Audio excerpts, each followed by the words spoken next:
Good morning, Impact Church. I hope you're all safe there, and I hope that you're all doing good.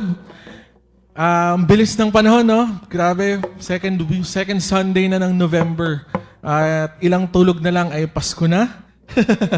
Yeah, parang kailan lang ay pinaproblema natin yung pandemic. But here we are still worshiping and we are still praising God for His goodness. So let us just all stand up and let's start this worship service with a prayer of praise and thanksgiving to God. Father, we admire and we adore you, Father, for your goodness. And we thank you, Father, for sustaining us all throughout. That even though in this uncomfortable and uncertain situation, you remain good, Father, and you will remain good for the rest of our lives. We thank you, Lord, for your grace that are new every morning. And for your love, Lord, that is unfailing. Lord, today we praise you and we worship you. And we ask that you would give us clean hands, Father, that you would give us pure hearts that is ready to glorify, to worship, and to praise your mighty name. Amen.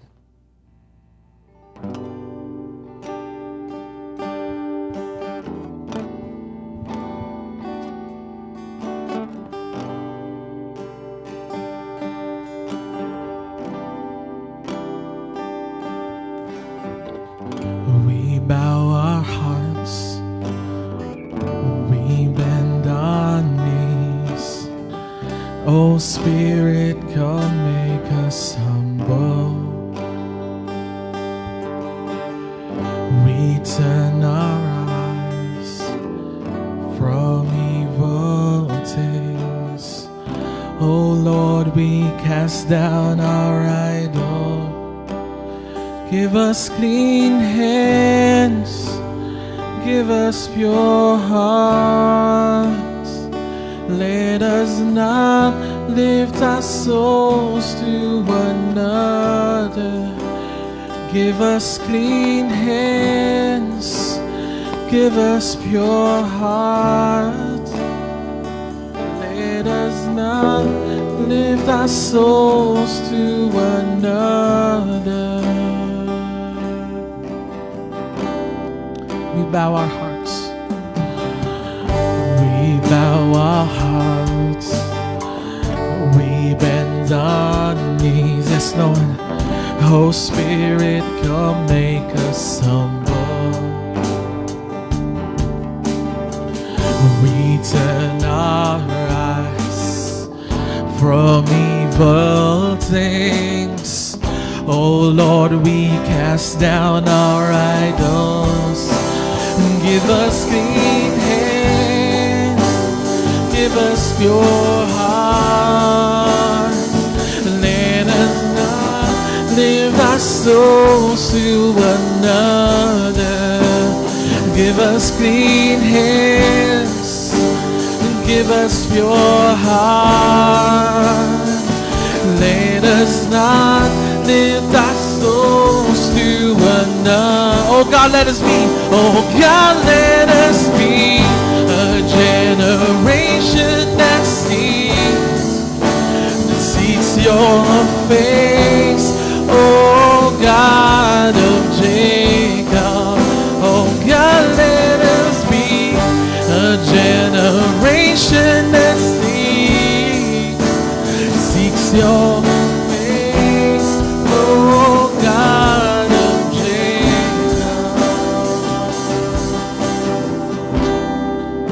So give us clean hands, give us pure hearts, and let us not lift our souls to another. Give us clean hands, give us pure heart. Let us not lift our souls to another. Oh God, let us be a generation that seeks your face.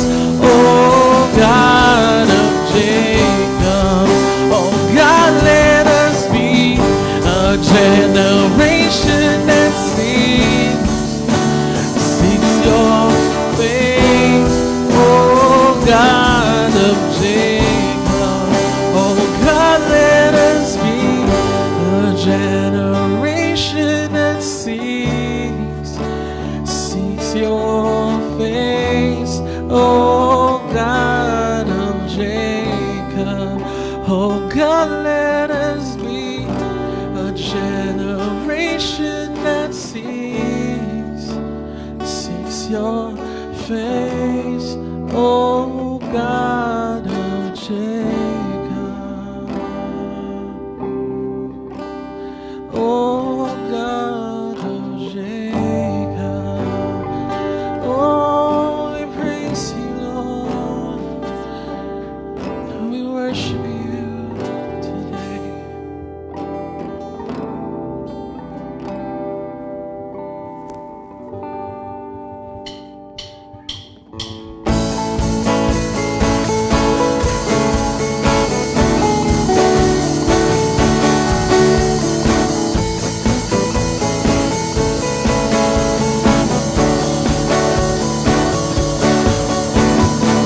Great is your faithfulness, oh God.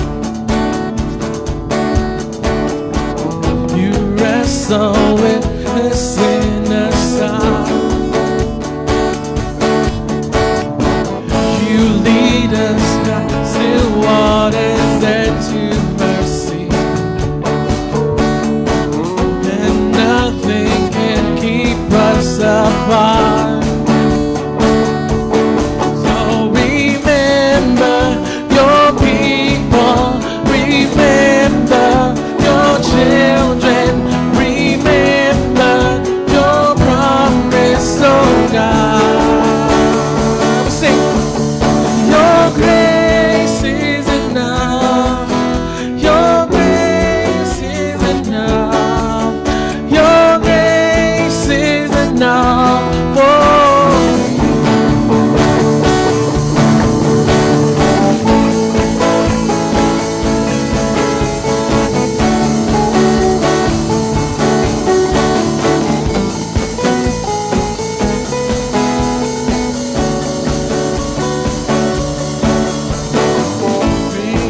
your love and justice, God. Yes, Lord. You use the weak to lead the strong. You lead us in the song of your salvation, and all your people sing along. Let me say, so remember your people, remember your children, remember your promise, oh God. Your grace is enough. Your grace is enough. Your grace is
song is our prayer, Father. That you would use us. You would mold us, Father. And you would send us to make your name known, to glorify you, to share you to the people who needs you, Father.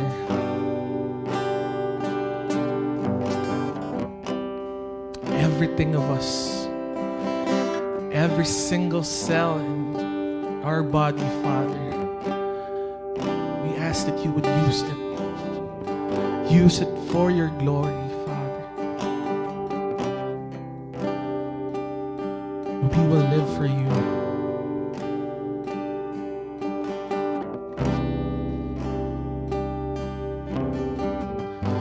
And I surrender. I will yield. I will bow down. I will kneel. And I will seek you all my days. And I will follow all your ways, 'cause you are my only one. You are my only one. I want to live for you, yes Lord, be glorified forever. My life will declare you alone are Lord. Everything of me is there for your glory, that everyone will see, will hear, will know that you are Lord of all.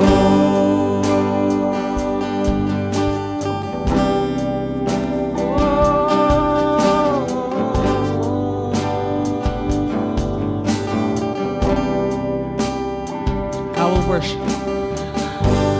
I will worship. I will praise. I will lift up your holy name. I will seek you, all the glory and all the honor to your name, 'cause you are my only one. You are my only one. I want to live for you, be glorified forever. My life will declare that you alone are Lord. Everything of me, use it for your glory, that everyone will see, will hear, will know that you are Lord of all.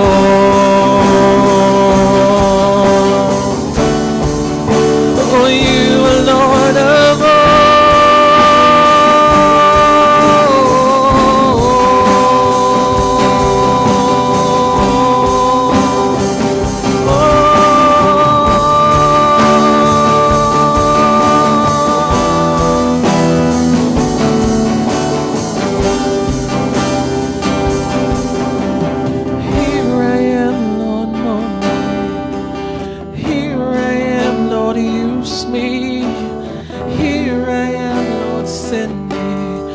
Your glory. Oh, here I am, Lord, mold me. Here I am, Lord, use me. Here I am, Lord, set me for your glory. Oh, here I am, Lord, mold me. Here I am, Lord, use me. Here I am, Lord, send me for your glory. Lord, here I am, Lord, mold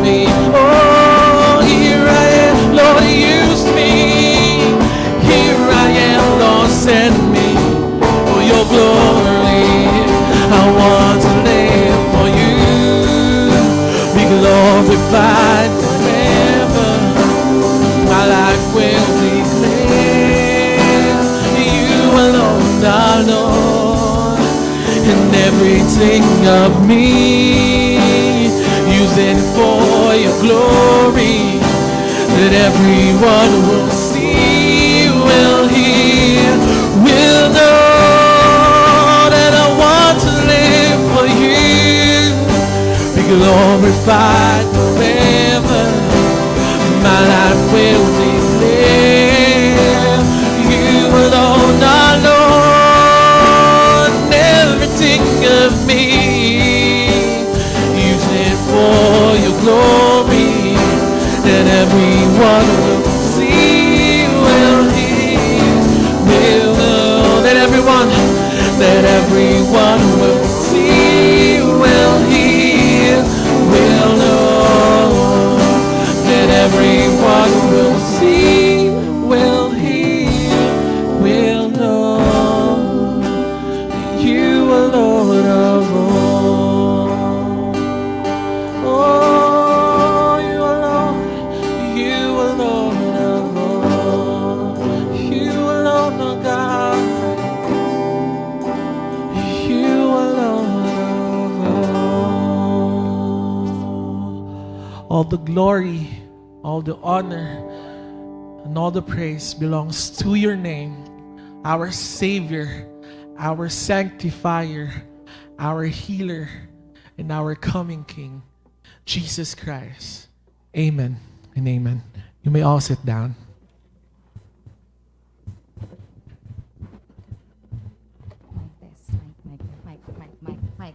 Mic test. Naririnig niyo ba ako? Rinig ba ako? Good morning, Impact Church! Good morning! Good morning! Pwede ba nating palakpakan ang ating Panginoon? Indeed, we have a very, very, very, very, very good Lord. Alam niyo po kasi last Sunday, we are supposed to experience yung great wind, 'di ba? Kasi may bagyo. Pero God is good. He did not allow that to happen. So, thank you, Lord. We praise your name. Good morning again, Impact Church. Isang mapagpalang magandang araw ng linggo sa ating lahat. And we are thankful to God for He is the one who allow us to start our week right. Ngayon po ay linggo at unang araw po ng ating linggo. At for a great opportunity for us to sing praises to God and of course to listen to His Word. And for our announcement this morning, ang magbe-birthday po sa linggong ito at sa araw na ito, November 8, ay si Balong Valdez. Happy birthday, Balong! Alam ko nanonood ka, happy birthday.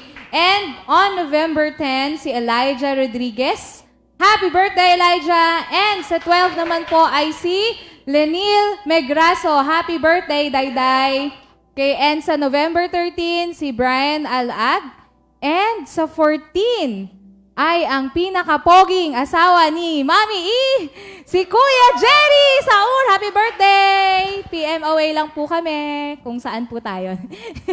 And sa November 14 din po, ang poging-poging si Matthew. Happy birthday, Teacher Matthew. Natawa si Grace sa poging-pogi. Parang gusto niya. Okay, and of course, nakiki-celebrate din tayo sa mag-celebrate ng kanilang wedding anniversary, si Kuya Jeff at si Ate Ivy. Alam ko magkahiwalay sila, pero alam nyo, kahit magkahiwalay, marami tayong paraan para makapag-celebrate pa din. Makapag-date, oo. So, happy anniversary po, Kuya Jeff and Ate Ivy. And of course, tuloy-tuloy pa rin po ang ating, nabubulol pa no? Ang ating Creative Memory Verse Challenge 2.0. Yan po ay matatagpuan sa Proverbs 3, verses 5 to 6. At meron na bang nakagawa? Wala pa? Okay, wala pa! Yay! Baka kayo lang ang gumawa. Nasa inyo na ang premyo! Okay, pero we encourage you to join, okay?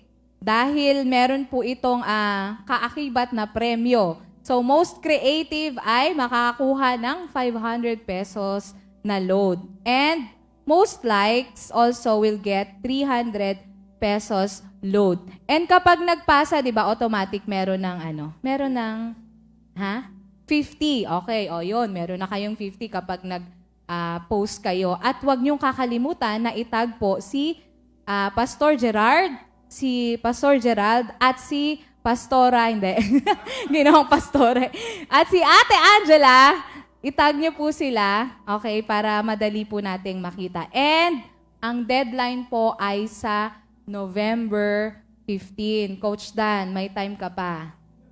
Pwede pa, okay? And of course, no, gusto ko ring batiin yung mga nag-effort na mag-comment sa ating comment section, parang vlogger. No? Okay, sila ay sina Maria Cristina, si Tatay Danilo, si Kyle Galisim, si Rhea Ann. Si Rhea Ann, mahiyain po yan eh. Sabi niya nahiya daw siyang mag-comment. Pero natutuwa ako, Rhea, nakapag-comment ka. Yay! Okay, at si Jomar, si Ed Norlin, si Ate Inday na nasa bahay, siya si Ed Norlin. Hello sa mga mga taga LVN. Okay, si Jeff, si Chelsea, si Socorro, Golden Hand. Sabi ko kanina kay Pastor Jero, sino tong Golden Hand? Yun pala, Paisok family. Good morning po sa inyong lahat. Si Ate Rowena, si Stephanie Ilaw, si Stephen, si John Lloyd, si Mary Joy, ang dami, no? Mama Joy, hello. And si Juan Paulo. Huwag po kayong mahihiyang mag-comment sa ating comment section dahil libre lang po yan. Yan, comment po kayo kung may gusto kayong i-comment. Amen. Nakaka-encourage po yung mga comments ninyo sa totoo lang. And of course, we could also share this one. Kasi kapag meron tayong mga kaibigan, lalo-lalo na yung mga nanonood online, sa Facebook, baka po kailangan nila yung mensahe na marinig ngayong umagang ito. So in that way, nakakapag-minister po tayo by just sharing yung ating online service. Okay? And ako medyo nadulungkot akong i-announce ito. Pero kailangan kong i-announce na ang drama. So we would like to officially announce that our Family Camp 2020 is now postponed due to the pandemic and restrictions of the government. And alam ko po na yung iba sa inyo, starting pa lang ng year, nag-ipon na kayo dun sa may lata na coin bank. Ipunin nyo lang po yan dahil positive po tayo na next year ay matutuloy na po ang ating family camp. Kaya tuloy-tuloy nyo lang po yung pag-iipon. And of course, you can send your tithes and offerings to our BDO account and other payment methods seen on our screen. I hope nakikita niyo na po sa ating screen. Yan. And sabi po sa 2 Corinthians chapter 9, verses 7 to 8, each man should give what he has decided in his heart to give, not reluctantly or under compulsion, for God loves a cheerful giver. And let's be reminded that every time we give, we honor God by showing our obedience and sacrifice to Him, and of course, by joining the church in the ministry that we have. Okay, so let's be reminded that let us give with a cheerful heart. So church, let us give to our Lord.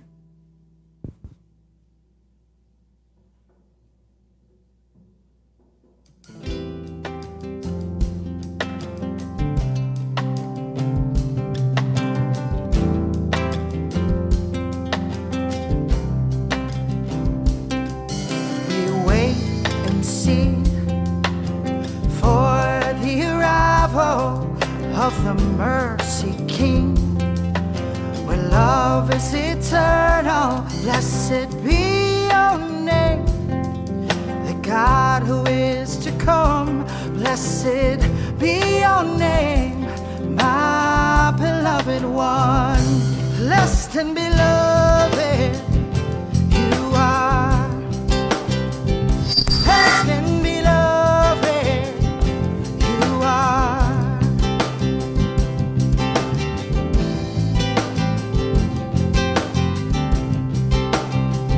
Check, check.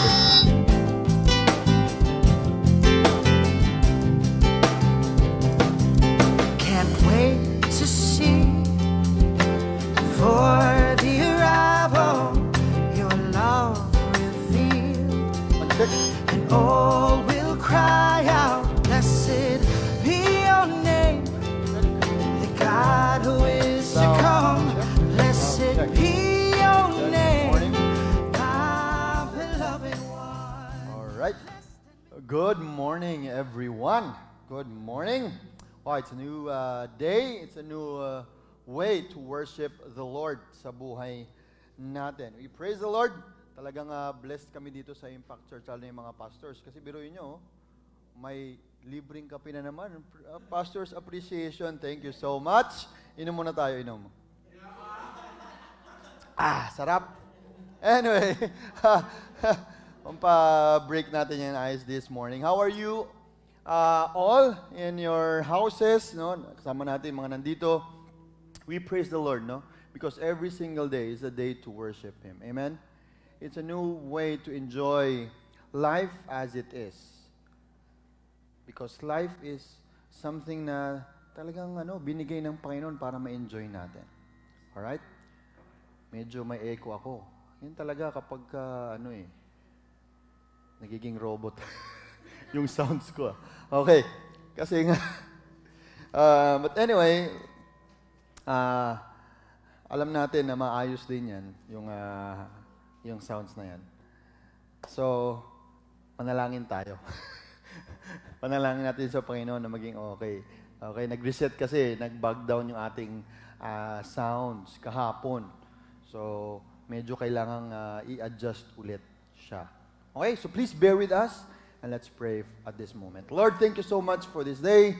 Thank you for this morning, Lord, that we can just worship you for who you are, that we can just express it in our hearts, that you are a good God, that you are a God who is great, and that you are a God who loves us so much. Panginoon, we thank you because there are things in life that we may not understand at the moment, but in due time, you make us realize that you have a wonderful plan for us.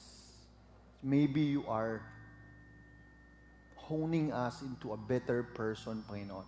And all our experiences are part of it. So Lord, may you continue to bless the word that we will encounter today. Lead us with your Spirit. And may we have an open heart for changes that we need to do. This is our prayer in Jesus' name. Amen. Amen.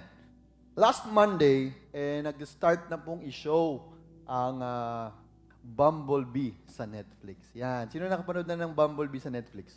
Wala pa. Ako pa lang. marami na. So, nung sinaw na siya sa Netflix, starting nung Monday, so isang linggo na siya, siguro mga 3 times ko na siyang napanood. Dahil mahilig yung mga anak ko manood. So, napapapanood na rin ako. Actually, si Zach, dinownload pa niya yung movie na yan gusto niyang i-download sa tab niya. Yan. And sobrang gusto niya. Anyway, itong movie na to, sabi ko, it's more than a kids movie pala. Kasi pag naisip natin, di ba, ay, Bumblebee, pang bata yan. No? Pero pag inisip mo, the story is about this robot o transformer na meron siyang mission from his leader. Yung leader niya, si Optimus Prime. He has this mission for his leader, si Optimus Prime, that he had to fulfill.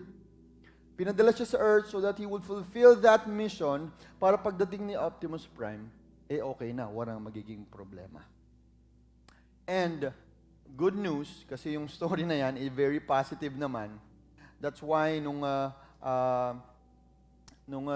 na-accomplish ito ni Bumblebee kasama yung kanyang friend na girl, si Charlie. Yan, si Charlie. Have you ever experienced that? Na merong parang binigay sa'yo na task or responsibility tapos na-fulfill mo? Ano yung feeling? Sarap, no? Parang nung maliit ka, na sinabi sa'yo ng tatay mo, bantayan mo yung kapatid mo maliit, no?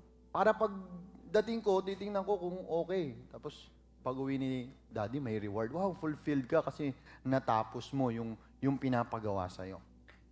And once you realize, kasi ito mga simpleng bagay lang, no? But once you realize that you have accomplished something that is bigger than yourself. Sinabi natin bigger than yourself, ano yun? Kasi may mga bagay na, okay, kaya kong tapusin to, kaya kong gawin to, pero that's for you. But when you do something bigger than yourself, meaning it's it's for others or it's for God Himself, then that's when you embrace a fulfilled life.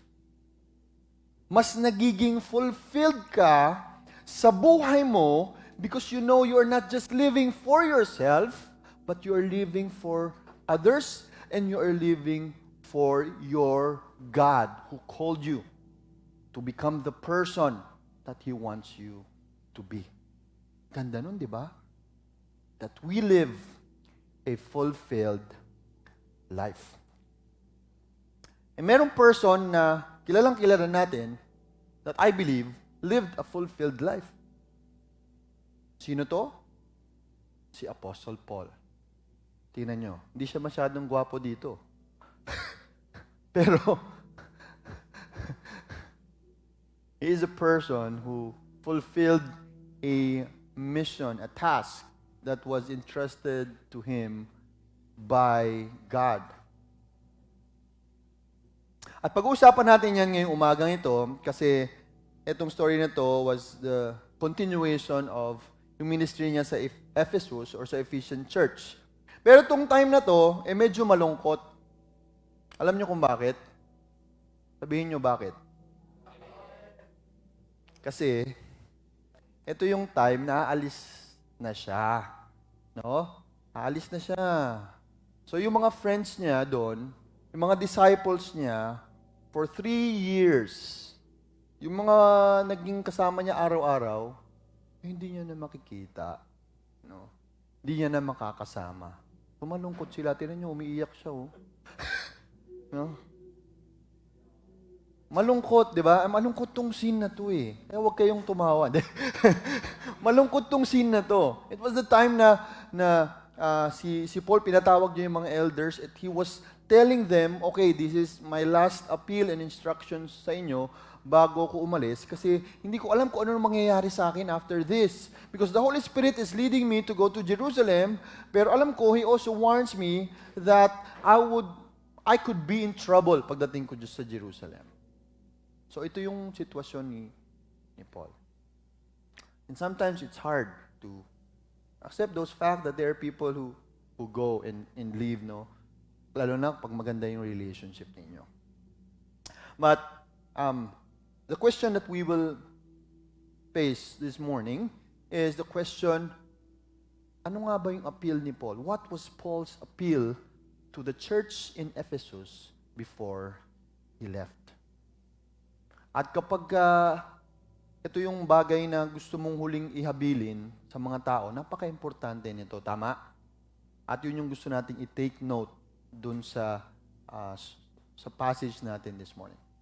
Let me read to you our passage. It will come from Acts chapter 20, verses 17 to 38. Let us read. From Miletus, Paul sent to Ephesus for the elders of the church. When they arrived, he said to them, "You know how I lived the whole time I was with you. From the first day I came into the province of Asia, I served the Lord with great humility and with tears and in the midst of severe testing by the plots of my Jewish opponents. You know that I have not hesitated to preach anything that would be helpful to you, but have taught you publicly and from house to house. I have declared to both Jews and Greeks that they must turn to God in repentance and have faith in the Lord Jesus. And now, compelled by the Spirit, I am going to Jerusalem, not knowing what will happen to me there. I only know that in every city, the Holy Spirit warns me that prison and hardships are facing me. However, I considered my life worth nothing to me. My only aim is to finish the race and complete the task the Lord Jesus has given me, the task of testifying to the good news of God's grace. Now I know that none of you among whom I have gone about preaching the kingdom will ever see me again. Therefore, I declare to you today that I am innocent of the blood of any of you, for I have not hesitated to proclaim to you the whole will of God. Keep watch over yourselves and all the flock of which the Holy Spirit has made you overseers. Be shepherds of the church of God, which he bought with his own blood. I know that after I leave, savage wolves will come in among you and will not spare the flock. Even from your own number, men will arise and distort the truth in order to draw away disciples after them. So be on your guard. Remember that for 3 years I have never stopped warning each of you night and day with tears. Now I commit you to God and to the word of his grace, which can build you up and give you an inheritance among all those who are sanctified. I have not coveted anyone's silver or gold or clothing. You yourselves know that these hands of mine have supplied my own needs and the needs of my companions. In everything I did, I show you that by this kind of hard work, we must help the weak. Remembering the words the Lord Jesus himself said, it is more blessed to give than to receive. When Paul had finished speaking, he knelt down with all of them and prayed. They all wept, and they embraced him and kissed him. What grieved them most was the statement that they would never see his face again. Then they accompanied him to the ship. Grabing story, ano? Itong passage na to, ito na yung weeping, no? And malungkot sila sa pag-alis ni Paul. Alam natin that the book of Acts is merely, siguro sabihin na natin, half of it is all about Peter and how he ministered mightily, and half of it is more of Paul ministering as well. And now we're here on the latter part. Actually, patapos na tayo dito sa book of Acts. Pastor Raymond yung mag-e-end ng series natin na ito. But it is more on the latter part nung mission ni Paul. He was able to do a lot of things, accomplish a lot of things. But he summarizes all the things that he did, no? Ginalagay niya sa isang capsule, no? Kinakapsulate niya lahat so that we can easily understand ano ba talaga yung message nung ministry na ginagawa ni Paul. Para saan nga ba talaga itong ginagawa ni Paul na ministry, na kung saan-saan siya pumupunta. 3 beses siyang na-shipwreck, 10 beses yata siyang nakulong, ilang beses siyang hinagupit. No? Ganon yung ministry ni Paul. And in the end, he would say, no, nothing can move me. Pang klase. Lahat na ng pasakit, pero sabihin niya, nothing can move me. No? Because I am in the grace of God. Okay. We will answer the question, what was Paul's appeal? Ano nga ba yung appeal? Sige, bago siya umalis, sige, kausap niya. Actually, it is an emotional farewell that happened with the elders of the church in Ephesus. At pag sinabi natin elders at this time, hindi ito yung sinabi ni Paul, sige, magbutuhan tayo. Sino yung maging elder? Hindi ito yun. They were elders because of their knowledge and growth in the Lord Jesus Christ. They became elders not because they needed a position, but because they needed leaders that are already growing in the Lord Jesus Christ. What was Paul appeal to the church in Ephesus before he left? May 3 bagay na nakita ako dito na gusto kong i-focus natin yung eyes natin. Number 1 is, sabi niya, I want you. Alis na ako. Hindi ko alam kung ano mangyayari sa akin. But I want you to be a disciple multiplier for Jesus. Ngayon ko lang ginamit tong term na to. Usually we hear the word disciple maker. You make disciples for God, right? But this time, let me use this word, a disciple multiplier. Why? Because when si Paul nag-minister siya for 3 years, he did not just add 1 disciple, but he multiplied himself with many disciples. Nag-start siya with 12 actually, no? Parang kay Jesus din. Nag-start siya with 12, teaching them sa Word ni God daily. Nag-aral sila.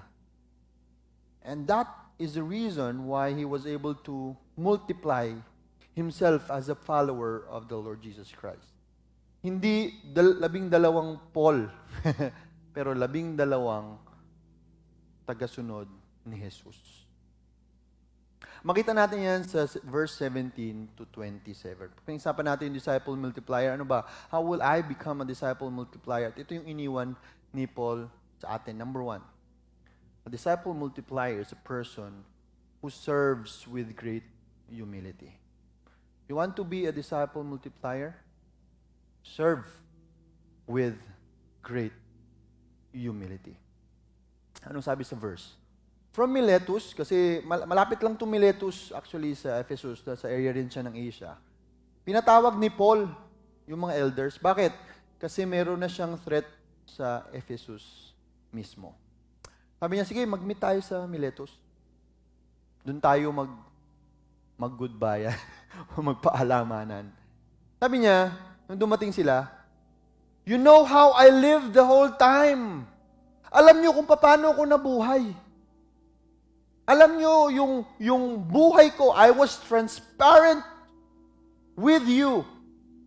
You know how I eat, you know how I sleep and get up and what I do every single moment of my life. Hindi ako nagpanggap. Alam niyo kung anong klaseng buhay meron ako. And from the first day, sabi niya, you know, I served the Lord with great humility. So now Paul is saying to us na this is one of the aspects of how to become a disciple multiplier. Serving with great humility. Pero nagmamalaki ba si Paul dito? Sabi niya, wala. Gusto niya maging katulad ko, maging humble kayo katulad ko. No, hindi. Hindi ito yung sinasabi ni Paul. Paul was just, saying na, you know my life, alam niyo yung naging buhay ko, at alam niyo rin kung gaano ako nagtiyaga, nagpakumbaba para magawa ko yung dapat kong gawin para sa Panginoon. Because when you don't know how to humble yourself, hindi ka makakapaglingkod. Kung masyado ka mapagtaas sa buhay mo, paano ka makakatulong ng iba?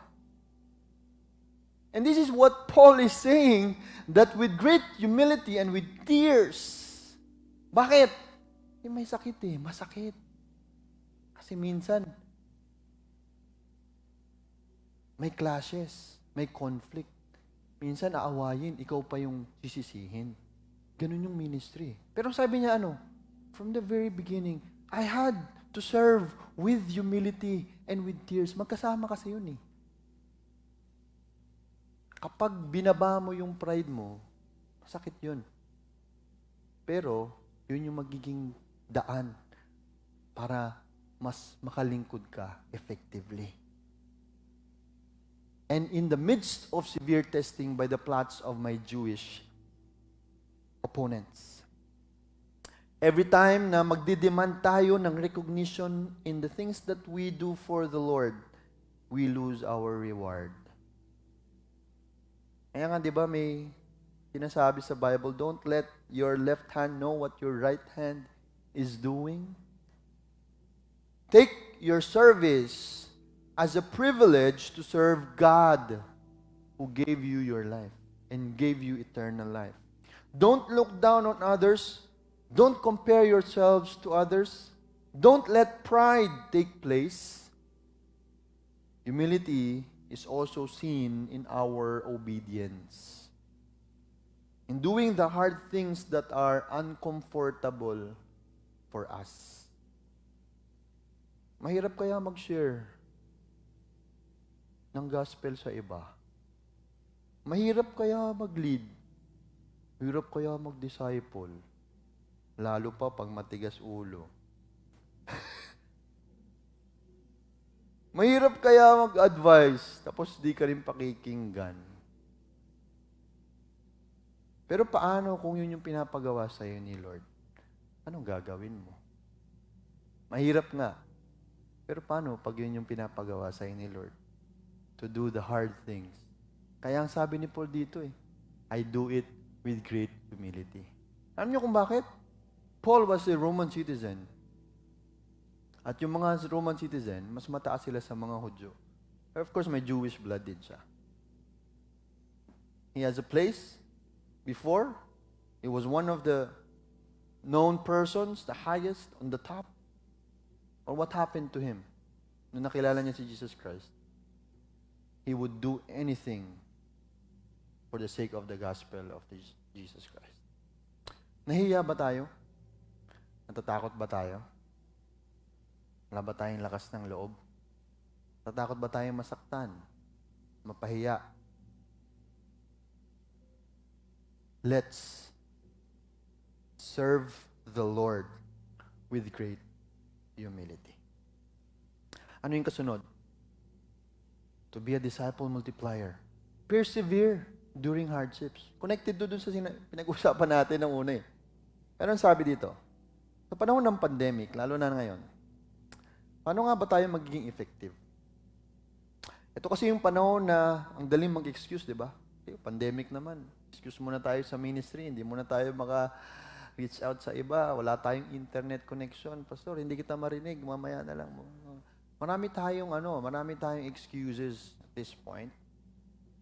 We're not pointing fingers, pero it's like I'm saying the reality na pwede tayong mag-excuse.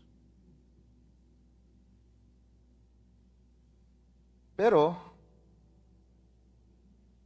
bakit nga ba tayo magpapadala sa pagsubok ng buhay? At hayaang mawalan ng puwang yung paglilingkod natin sa Panginoon. God always gives us opportunities. And sometimes, in the hardest times, dun pa nga nagbibigay ng opportunities si God sa atin. We just need to open our eyes. We just need to serve in humility. We need to persevere in hardships so that we are able to step and walk on waters even if we don't know what's ahead of us. Huwag tayong matakot. Huwag tayong matakot. Dahil sa paghihirap o sa mga challenges, kasama natin ang Panginoon. Yung mga si Peter, sabi niya, Lord, yung nasa dagat, nasa boat siya. Kita niya si Jesus, gusto niyang lumakad. Takot siya eh. Pero nandun naman si Jesus. Inabot yung kamay niya at sinave siya. Whatever happens, God will save you and God is with you. Amen? Pangatlo, do not, ito yung verse na yun. Okay. You know that I have not hesitated to preach anything that will be helpful to you, but you have taught you publicly and from house to house. I have declared to both Jews and Greeks that they must turn to God in repentance and have faith in the Lord Jesus. Ano ibig sabihin nito? No? Skip na muna natin to. Ito, do not hesitate to preach God's word. Ano yung hesitate? Ang sabi ni Pablo dito, huwag kang magdalawang isip. Sisirang ko ba to o hindi? Tutulungan ko ba to o hindi? Huwag kang magdalawang isip. Huwag kang mag-atubili. Huwag kang magduda sa sarili mo o sa pagkilos ng banal na espiritu sa buhay mo. Because that could be already an opportunity for you and for the gospel to reach that person. Ibahagi mo ang salita ng Panginoon anuman ang maging resulta. Kasi minsan, natatakot tayo kung ano magiging resulta. Baka hindi siya makinig sa akin kasi busy siya. Baka hindi to kasi yung parents niya hindi naman Christian. We always think ahead of the negative. The things that we do sometimes, that kaya napipigilan tayo. Kaya nga yung iba na mga lalaki, natatakot silang manligaw. Alam niyo kung bakit? Baka mabasted eh. Totoo naman yun eh. Totoo yun. Makakaramdam ka nun eh. Ay, naku, Nahiya ako eh. Bakit? Kasi baka hindi siya pumayag na mag-date kami. Ang ganyan, nahihiya. Ba? Kasi nga, iniisip mo, hindi ka magtatagumpay. Iniisip mo, hindi siya papayag. Hindi ako sasagutin nun kasi, ako, makinis yung balat nun. Ako. Di ba? Noon, nega yung naisip natin. So, in a way, yung word dito na do not hesitate is very, very strong. Kasi alam naman natin, preach the gospel. Simula nung nandito kayo sa church, yun ang naririnig natin eh, share the word of God. Pero what's the key word here? Do not hesitate. Huwag kang magdalawang isip. Gawin mo. Sinasabi sa iyo ng Holy Spirit, sharean mo. Pag sinasabi sa iyo ng Holy Spirit, tulungan mo, i-guide mo. Gawin mo. These are the characters of a disciple multiplier. Now I know that none of you among whom I have gone about preaching the kingdom will ever see me again. Therefore I declare to you today that I am innocent of the blood of any of you, for I have not hesitated to proclaim to you the whole will of God. Take note here, isip ko, sabi niya, I am innocent of the blood. Grabe, no? Ganito kabigat para kay Paul. Kasi, for him, kung hindi niya dineclare yung salita ng Panginoon ng kumpleto, it's against his life. No? Pagbabayaran niya ng buhay niya.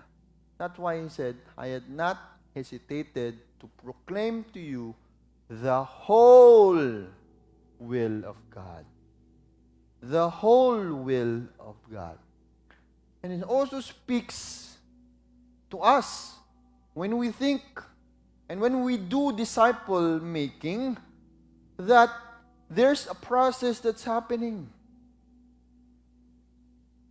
The challenge is, may mga ilan sa atin, magaling tayo magsimula ng disciple making. Magaling tayo magsalita o magsimula ng shiner mo yung gospel, umattend ka ng church, pero pinabayaan na natin. Huwag! Ang sabi dito, proclaim the whole will of God.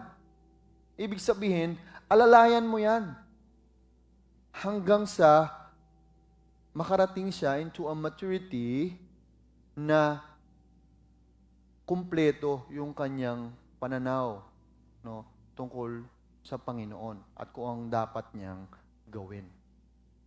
Guide that person so that he will become a disciple multiplier himself. Kasi nung umalis si Paul, hinog na tong mga elders sa Ephesus. It took him 3 years, pero he knows he has fulfilled his mission to them. Next, ayan, summary, a disciple multiplier serves with great humility, persevere during hardship, and do not hesitate to preach. Ano yung sunod?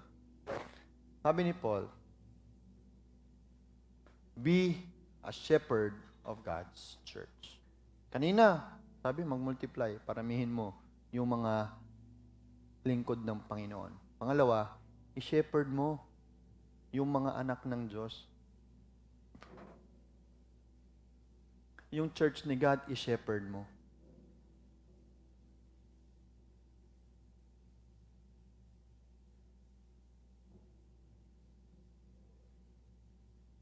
At nagbigay rin siya ng mga ways paano mag-shepherd. Sabi niya, keep watch of a shepherd of God's church, keep watch of themselves. Ano ibig sabihin nun?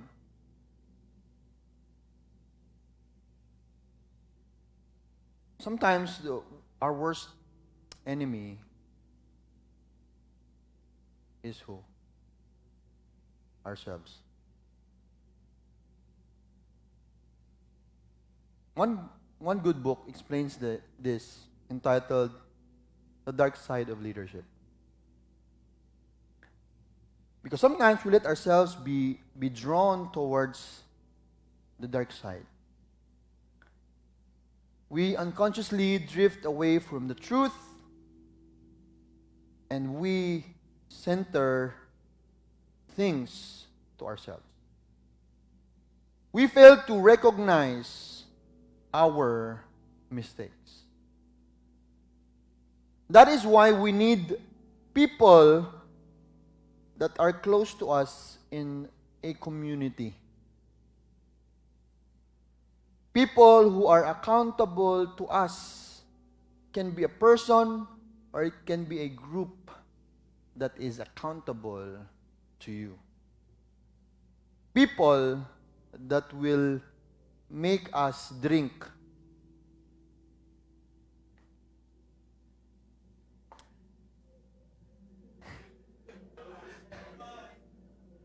The bitter pill.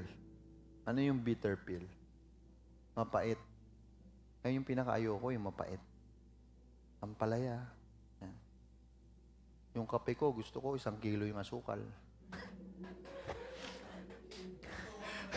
Huwag mo lang haluin. Pag hinalo mo, diabetes yun. Okay. Kasi, they are, the people close to you, sasabihin sa'yo yung masasakit na bagay eh.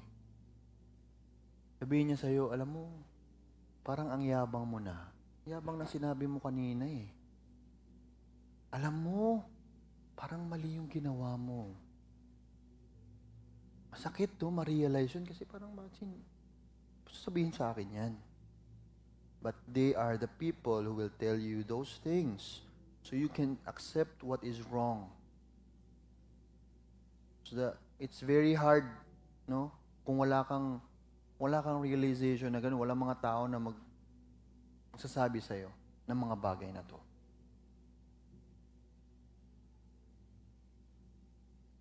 Keep watch, reflect, hear what others say about you, and then recognize your mistakes. Wala naman kasi sigurong taong hindi nagkakamali, ano?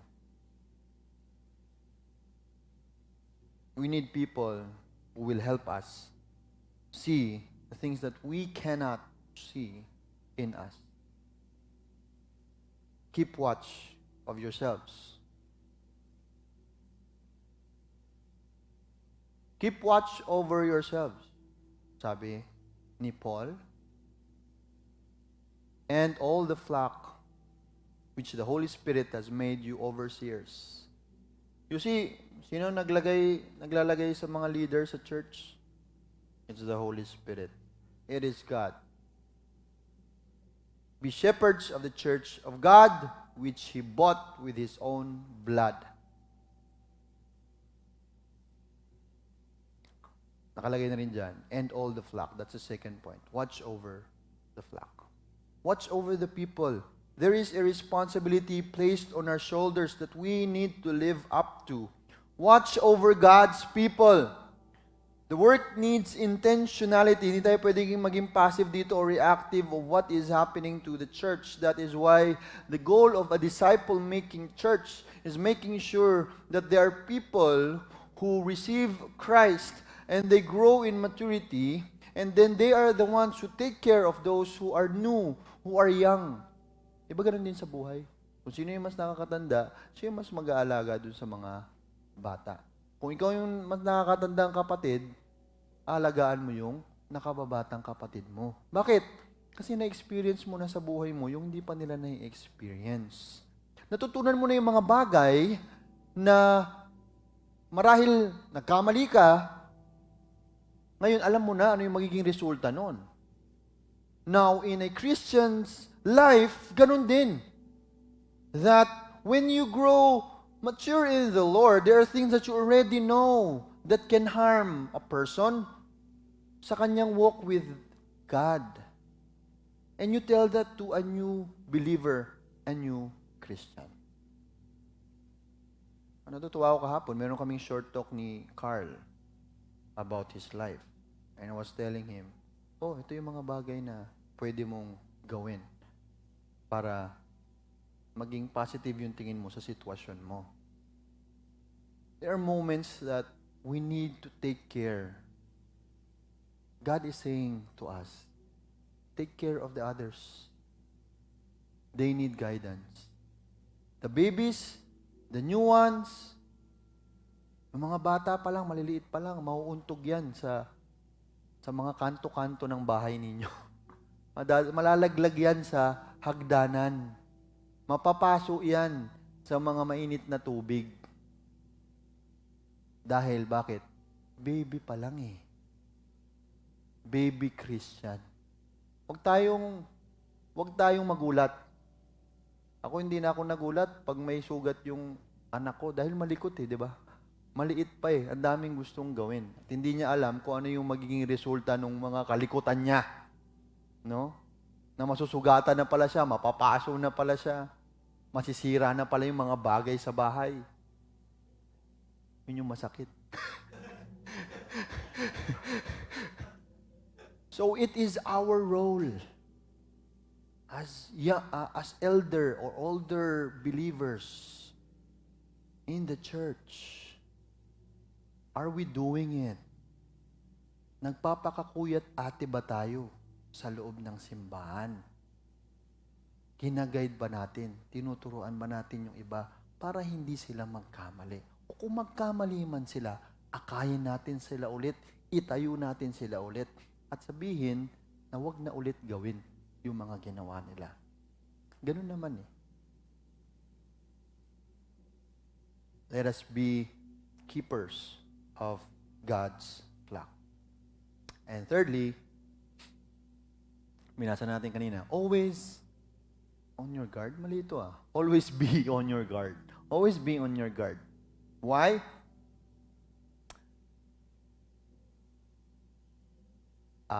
Basahin ko muna yung verse. Even from your own number, ito yung nakakatakot dito eh. Ito yung nakakatakot sa passage ni Paul. Even from your own number, men will arise and distort the truth. Wow! In order to draw away disciples after them. So be on your guard. Ito na yung command ni Paul. Hindi ito pakiusap. Hindi rin ito option. Sabi niya dito, gawin mo. Be on your guard. Remember that for 3 years, I have never stopped warning each of you. Night and day. Grabe, sobra to, night and day. With tears. Why? Because it's masakit na from your own flock, there will be people who will go away from the faith or have a different concept of who God is or what being a Christian is. At sinabi rin naman yan sa book of Revelation that men will be lovers of money, men will want fame, men will hate each other, and even Christians will. That is why kailangan natin maging grounded sa salita ng Panginoon so that we will not be washed with the tide of the world and be strong in our foundation in the Lord Jesus Christ. Kasi si Paul mismo sinasabi niya there will be men who will distort the truth. Be on your guard. And you cannot guard anything na hindi mo alam kung alin ba yung totoo o tama. Kailangan may skill ka. In short, kailangan mong lumalim sa salita ng Panginoon. Ibig sabihin, kailangan mo lumalim dun sa pangunawa mo sa salita ng Panginoon. That is why palaging pinupukpok sa loob ng simbahan ang salitang study the Word of God. Hindi lang po sinasabing, okay, basahin nyo yung Bible. Yes, basahin nyo, pero aralin nyo rin. Because it is when you study that you will learn more about what the Bible means for you and me.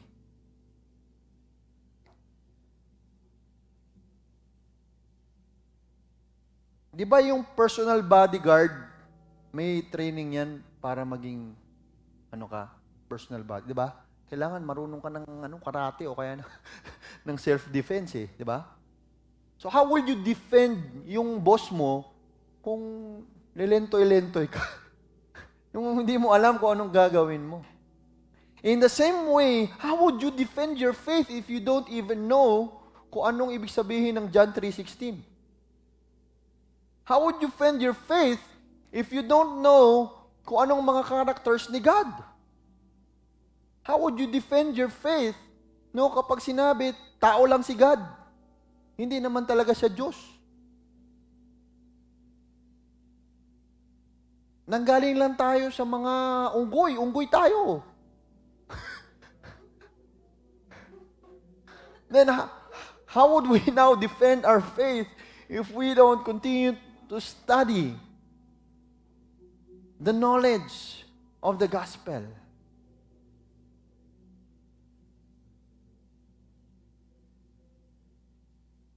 Study the Word of God so that you can defend your faith. Be aware as well with the spiritual attacks of the enemy that destroys relationships because of unforgiveness. Kaya nakatuwa kasi sa church natin ngayon, dalawa na yung group natin ng Bible study sa BSOW 70x7. Tapos may yung couples pa tayo. Tapos may isa pa. Ano na tayo? Dami na.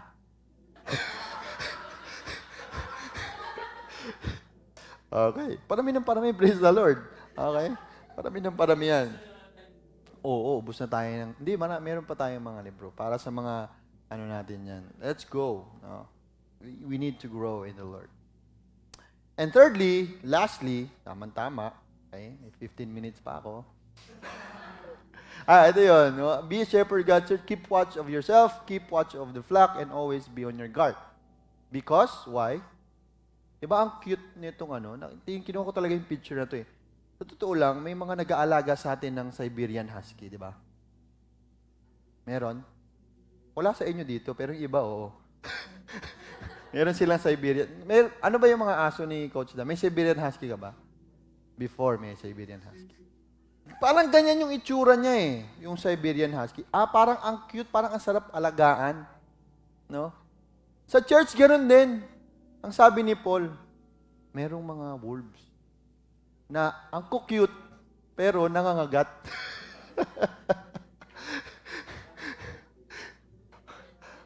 Ang cute, pero nangangagat. So, let's be on our guard. Let's be on our guard para hindi tayo makagat ng mga wolves na to. Ibig sabihin, wala silang matangay dun sa mali. Walang mamatay sa katotohanan. Nasidhan nyo yan, no? O pinagpiestahan na nila yung isa. Yung isa naman, kinagat sa liig. O, masakit yan. So, be on your guard. Be a shepherd. Kasi yung mga yan, takot yan, di ba? Kapag nandiyan na yung shepherd, the shepherd is the one who guards the flock of sheep.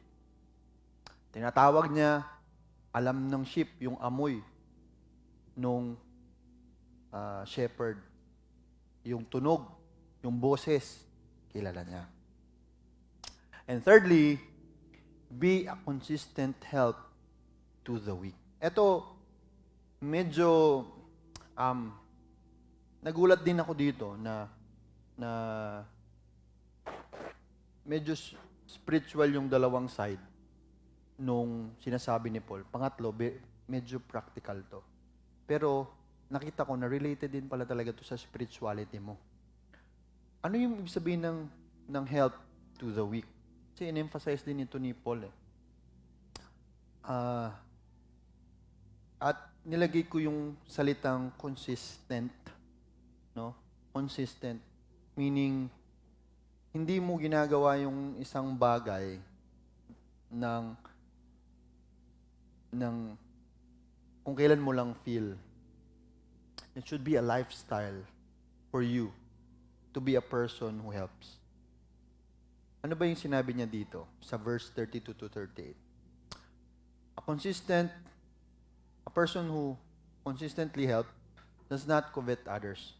Alam naman natin, sinabi sa Old Testament pa lang, you shall not covet your neighbor's wife or his male or female servant, his ox, his donkey, or anything that belongs to your neighbor. Unlike the other commandments which focus on outward actions, this commandment focuses on thought. It is an imperative against setting one's desire on things that are forbidden. Do not be preoccupied in acquiring things you don't have or cannot have. Instead, focus on what you can accomplish for the Lord that supplies true contentment for or fulfillment in life. Ibig sabihin, mahirap kasi tayong tumulong talaga ng iba kung mas mataas yung desire natin na makakuha ng mga bagay o mag-acquire ng things for ourselves. Kung masyadong focus yung sarili natin sa sarili natin, hindi natin makikita yung pagtulong sa iba. So, huwag kang mainggit, huwag mong kainggitan yung iba o anong meron sila. Dahil meron kang sariling pagpapala na nanggagaling sa Panginoon. Actually, nasa 10 Commandments nga to eh. Tama? Nasa 10 Commandments to eh. Narinig ko sarili ko. Sabi dito, now I commit you to God and to the word of His grace, which can build you up and give you an inheritance among all those who are sanctified. Remember, children of God, we have an inheritance from the Lord. Ano sabi ni Paul? Hindi ako nag-covet, hindi ako nainggit, hindi ko ginusto kung ano yung meron yung iba. Alam na alam nyo, sabi niya, na yung kamay ko to.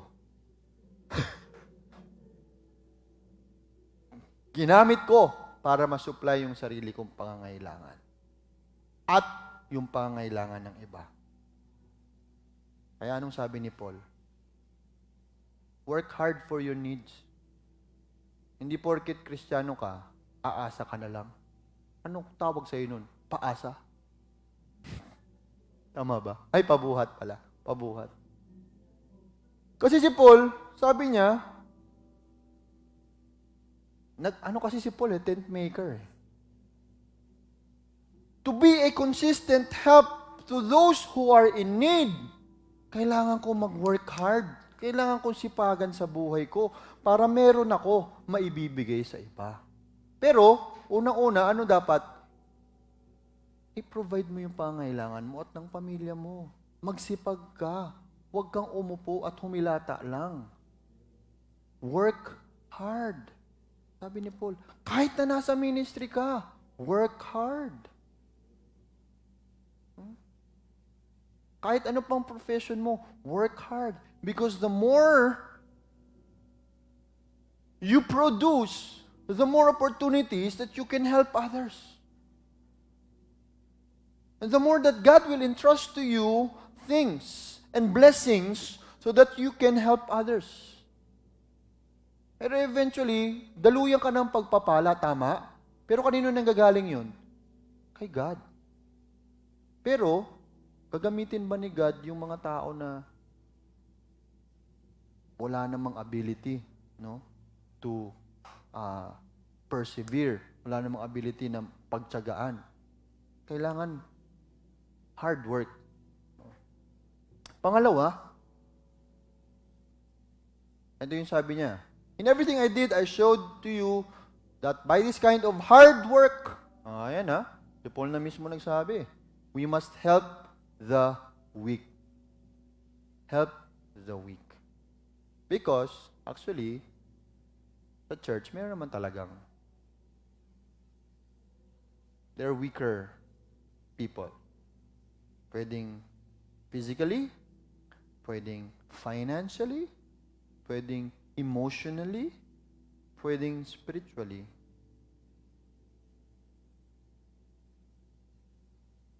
Pero ito, more of physical yung nakikita ko. Alam niyo kung bakit? Sabi niya dito, the words of the Lord Jesus Himself said, it is more blessed to give than to receive. It is more blessed to give than to receive. Let us desire that God will use us to give and show blessings to others because we will be blessed by Him. Then, When Paul had finished speaking, he knelt down with all of them and prayed. Then they all wept and they embraced him and kissed him. Yun yung nangyari dito. Third is what we have said, provide for the needs of others. Create a mark in your life that wherever you are, wherever God has called you, merong kakaiba. People will notice you. People will identify, parang kakaiba tong taong to. Iba yung generosity niya. Iba yung kindness ng taong ito. People will notice the difference of a Christian. A Christian's life is generous enough to help others who are in need. Nasabi yan ni Paul, help those who are weak and those who are in need.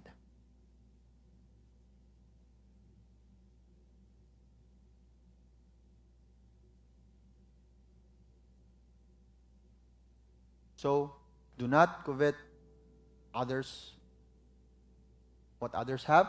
Work hard for your needs and provide the need of others. Let me just review.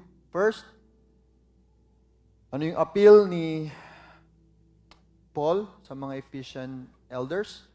Be a disciple multiplier for Jesus. Be a shepherd of God's church. And be a consistent help to the weak. Let me share to you a story of a boy. Isang araw siya ay umakyat sa bundok. Nakakita siya ng nest o pugad. Kinuha niya kasi meron dong egg. At nung umuwi siya sa bahay, nilagay niya, sabi niya kasi egg, di ba? Nilagay niya dun sa nest din nung kanyang mga manok. Yan, para malimliman. Anong kakaiba dito sa itlog na to? Medyo malaki. Yung pala, itlog pala to ng eagle. Okay, so nung nalimliman at nag-hatch to, kasama ng eagle na to, nung baby eagle na to, mga hen o mga manok. So, ibig sabihin, na-learn niya yung behavior ng pagiging chicken, na patuka-tuka, patalon-talon, palipad-lipad ng konti, ganyan. Ingay-ingay, ingay ni Jobit, ganun.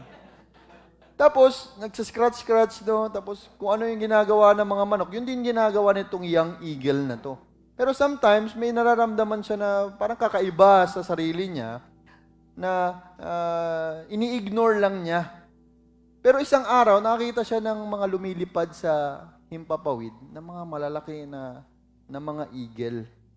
At tiningnan niya yung sarili niya na parang ang laki naman ng pakpak niya, no? Ang haba rin, no? Tapos yung beak niya, mas mahaba dun sa manok. Tapos mas malaki na ngayon siya sa mga manok. No?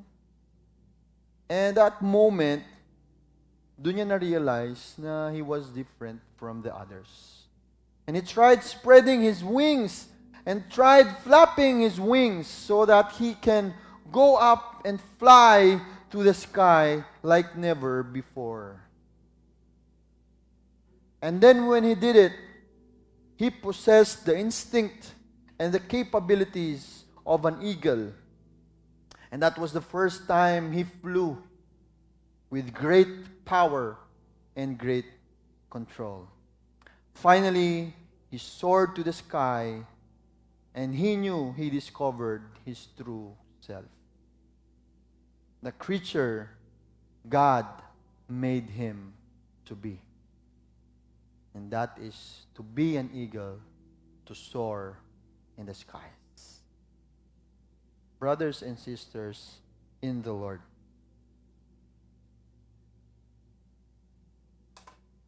you were created by God to be like an eagle, to soar in the sky. You were born to fly. You were born to make a difference in this world, a capability that maybe you have never touched or experienced before. Look up. Look towards God. Because He created you in a very special way. Naging Kristiyano ka dahil may dahilan ng Panginoon. Dahil ang pagkakalikha niya sa iyo ay hindi katulad ng isang normal na tao.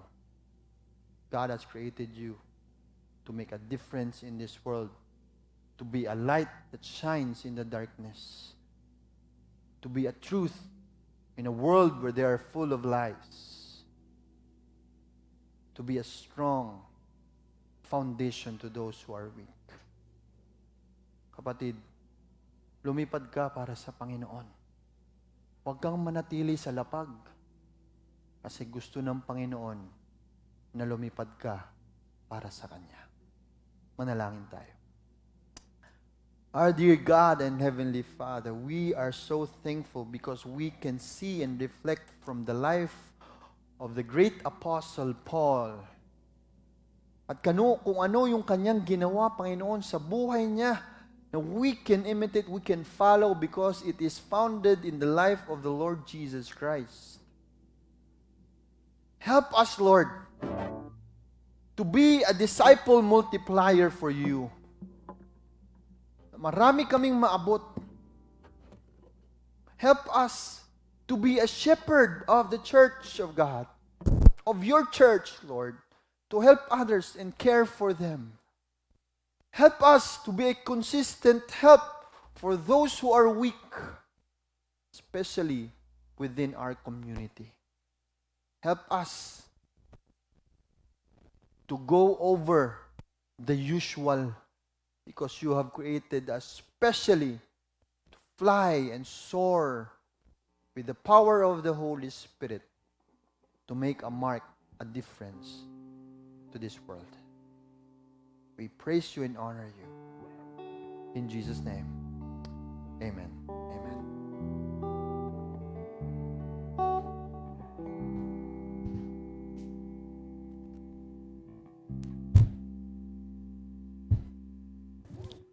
Let's all stand up and let's sing our closing song.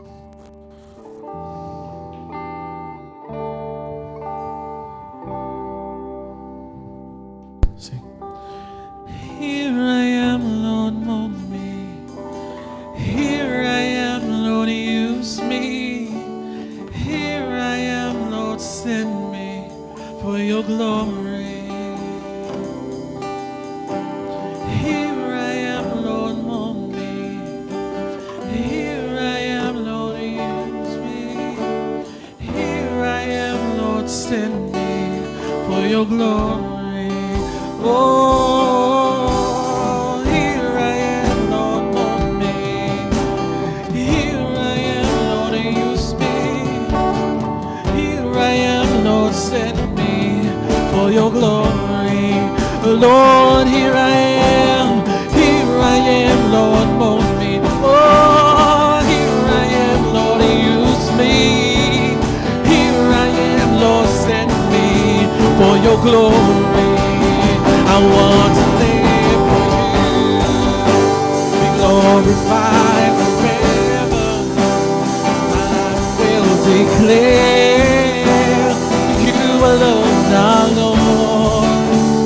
Everything of me, use it for your glory, and everyone will see, will hear, will know that I want to live for you, be glorified forever. My life will declare you alone are Lord, and everything of me, use it for your glory, that everyone will see, will hear, will know, that everyone will see, will hear, will know, that everyone will see, will hear, will know,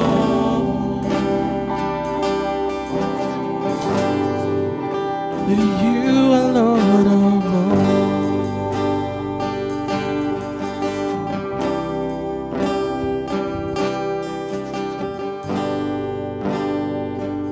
Let's come to the Lord in prayer. Oh, dear God, we lift up to you our church, Lord. In this time of pandemic, we know that there are things that you want us to do and accomplish for your name's sake.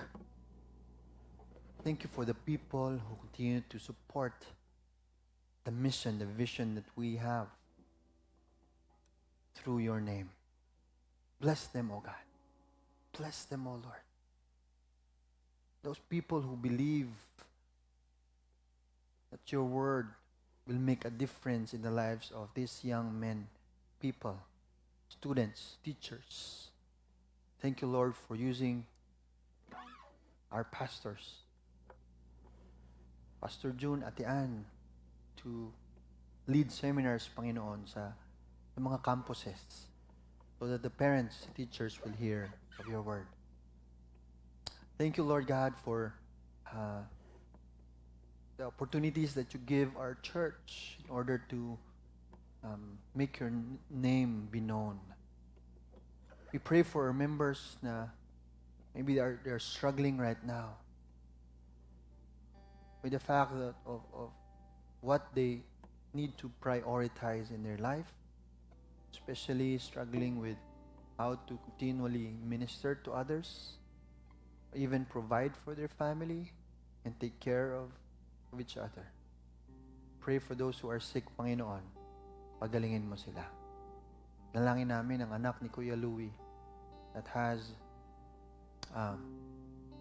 may leukemia, Panginoon. We pray for your healing. We pray for a miracle, Lord God. Wala kaming ibang aasahan, Panginoon, kundi ang iyong makapangyarihang kamay. Nalangin namin ang iba pa na mayroong karamdaman na hindi namin nalalaman pa, Panginoon, pero nararanasan nila ngayon, mga kapatid namin dito sa Impact Church. We pray for your miracle. We pray for your healing, O God. We pray that by faith, ikaw po ang magpapabago nito, Panginoon. Ikaw po ang magpapagaling sa kanila.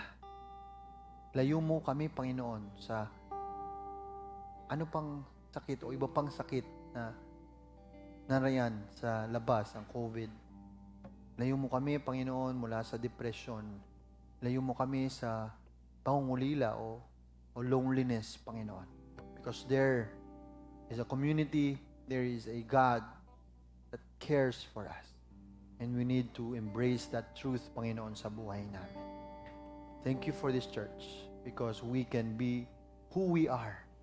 We can rely on each other, depend on each other, pray for each other, and help each other grow and journey in our Christian life. Brothers and sisters in the Lord, receive God's blessing for you this morning. Now, may the God of peace, who brought you again from death to life through the Lord Jesus Christ, the great shepherd of the sheep, by the blood of the eternal covenant, may He equip you with everything good, that you may do His will, working in you that which is pleasant in the sight of Jesus Christ our Lord, be glory forever and ever. Amen. Good morning, church, and have a blessed, blessed week ahead.